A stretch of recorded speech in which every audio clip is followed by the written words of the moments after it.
നിങ്ങളുടെ favourite shows ഇനി ഒരിക്കലും മിസ്സാവില്ല. ഇപ്പോൾ C5 കാണും നിങ്ങളുടെ ഫേവറേറ്റ് ഷോ തികച്ചും സൗജന്യമായി.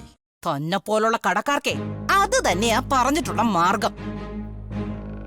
അതെ, നാട്ടുകാരും പ്രസിഡന്റും ഒക്കെ കേൾക്കാൻ വേണ്ടി തന്നെ ഞാനീ പറയുന്നത്. ഒന്നുകിൽ എനിക്ക് എന്റെ പണം ഇപ്പോ ഈ നിമിഷം കിട്ടണം,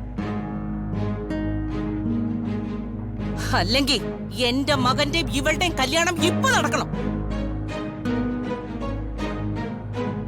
അയ്യോ, എടുത്തു വെച്ച മുഹൂർത്തത്തിനൊന്നും കാത്തു വെക്കേണ്ട കാര്യമൊന്നുമില്ല.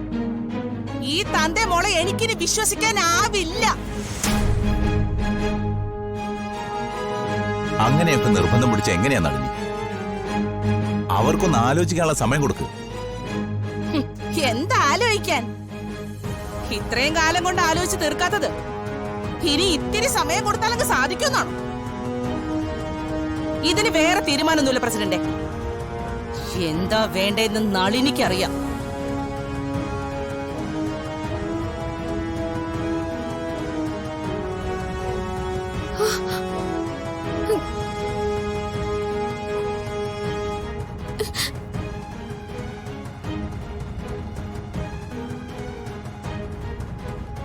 ഒന്നുകിൽ എന്റെ മകൻ ഇപ്പോ ഇവളെ താലി കെട്ടും, അല്ലെങ്കിലേ ഈ വീടും പറമ്പും എനിക്ക് എഴുതി തന്നിട്ട് എന്നേക്കുമായി തന്റെയും മകളും ഇവിടുന്ന് ഇറങ്ങണം.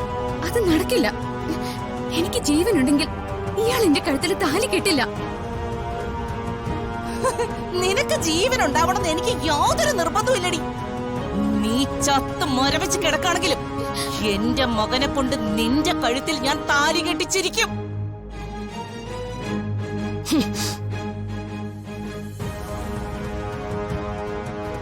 എടാ വിമലേ, ദാ പോയി കെട്ടടാ.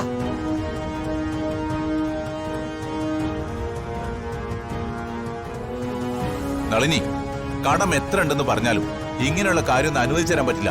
പ്രസിഡന്റ്, നളിനിയുടെ തനി സ്വഭാവം തനിക്ക് അറിഞ്ഞുകൂടാത്തോണ്ടാ. നളിനി ഒരു കാര്യം തീരുമാനിച്ച് ഇറങ്ങി തിരിച്ചിട്ടുണ്ടെങ്കിൽ അത് നടത്താൻ നളിനിക്ക് നന്നായിട്ടറിയാം.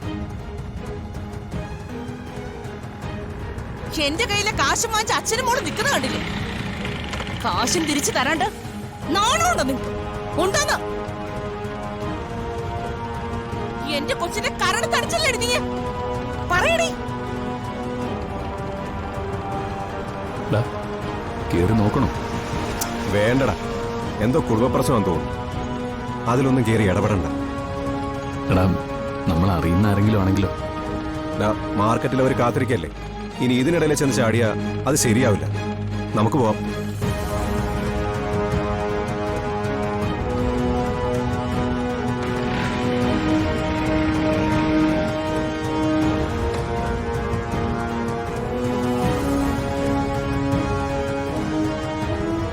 അതെ, മനുഷ്യനായാലും കുറച്ച് അന്തസ്സൊക്കെ വേണം.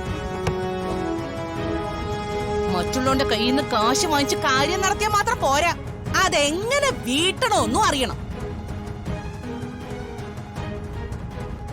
അല്ലെങ്കിൽ അന്തസ്സോടെ ചാകാൻ അറിയണം. ഇതൊരു ഗുണമില്ലാത്തൊരു തന്തയും അതിനൊരു മാളും. ഇനി ആർക്കൊന്നും പറയാനൊന്നും ഇല്ലല്ലോ അല്ലേ? അതെ, ഇത് നളിനിയുടെ തീരുമാനമാണ്. ചെല്ലടാ, ചെന്ന് അവളുടെ കഴുത്തിൽ താലി കെട്ടടാ.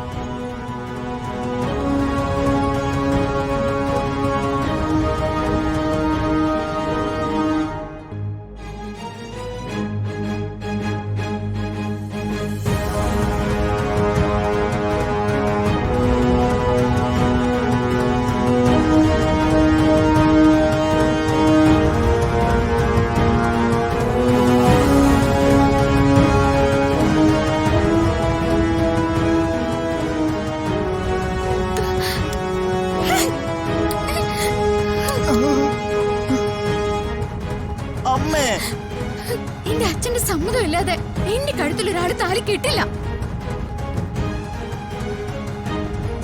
തരാനുള്ള പണം എങ്ങനെയും ഞങ്ങൾ തരും. ഇപ്പൊ നിങ്ങൾ ഈ വീട്ടിൽ നിന്ന് ഇറങ്ങി പോയേ പറ്റൂ. എവിടുന്നാടി കാശ്? ഇത്രയും കാലം ഇല്ലാത്ത ഈ കാശ് നിനക്കിപ്പോ എവിടുന്നാണ് കിട്ടുന്നേ?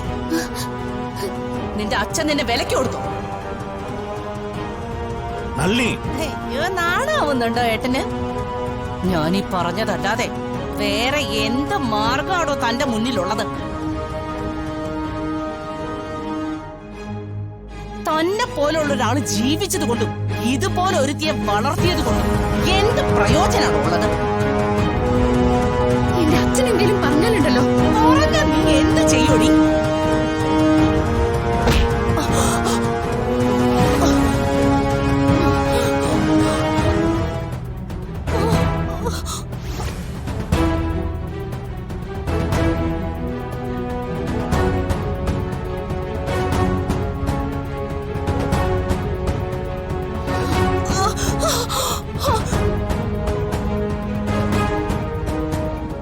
എന്റെ മോളെ നീ തൊട്ടുപോകരുത്. തൊട്ടാൽ ഈ സുജാത ആരാണെന്ന് നീ അറിയും.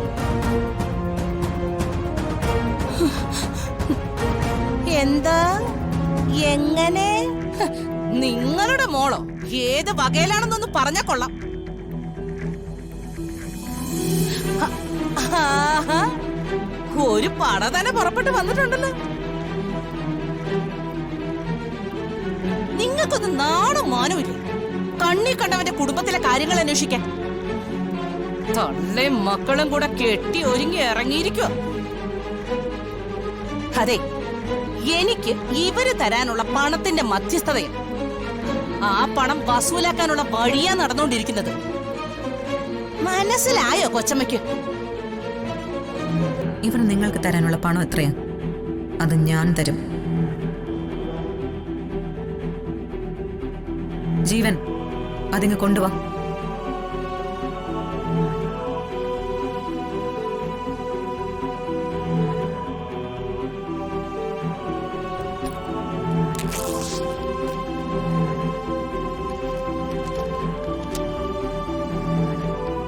കടബാധ്യത എത്ര ലക്ഷമാണെന്ന് എനിക്കറിയില്ല. എത്രയാണെങ്കിലും നിങ്ങൾക്കത് എഴുതിയെടുക്കാം.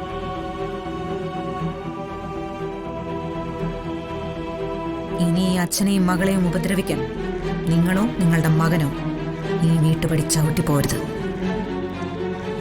വേണ്ട, ഞാൻ അവർക്ക് കൊടുക്കാനുള്ള പണത്തിന് നിങ്ങൾ എന്തിനാ ഉത്തരവാദിത്തം ഏറ്റെടുക്കുന്നത്? ഇനി അങ്ങനെ ഒരു ബാധ്യത കൂടി ഏറ്റെടുക്കാൻ എനിക്ക് വയ്യ. ഇത് ബാധ്യതയായിട്ട് വേണ്ട. ഈ വീടും പറമ്പും എന്റെ മരുമകളുടെ പേരിൽ എഴുതി തന്നാ മതി. നിത്യയുടെ പേരിൽ. നിത്യ നിങ്ങളുടെ വരുമോളോ? അതെ, നിങ്ങൾ വന്നത് ഈ അച്ഛന്റെയും മകളുടെയും മരണം തീരുമാനിക്കാനായിരിക്കാം. പക്ഷെ ഞാൻ വന്നത് ഇവരുടെ ജീവിതം തീരുമാനിക്കാനാ. എനിക്ക് നിത്യയെ എന്റെ മകന്റെ ഭാര്യയായിട്ട് വേണം. അത് പറയാനാ ഞങ്ങൾ വന്നത്.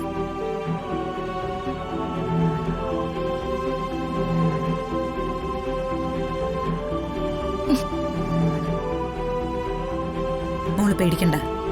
കടങ്ങൾ അമ്മ വീട്ടിക്കോളാം. അതിനേക്കാൾ എത്രയോ വലുതാണ് മോളുടെ വിലയെന്ന് അമ്മയ്ക്കറിയാം. ഡൗൺലോഡ് ചെയ്യൂ C5 ആപ്പ്. കാണൂ എല്ലാ എപ്പിസോഡുകളും സൗജന്യമായി.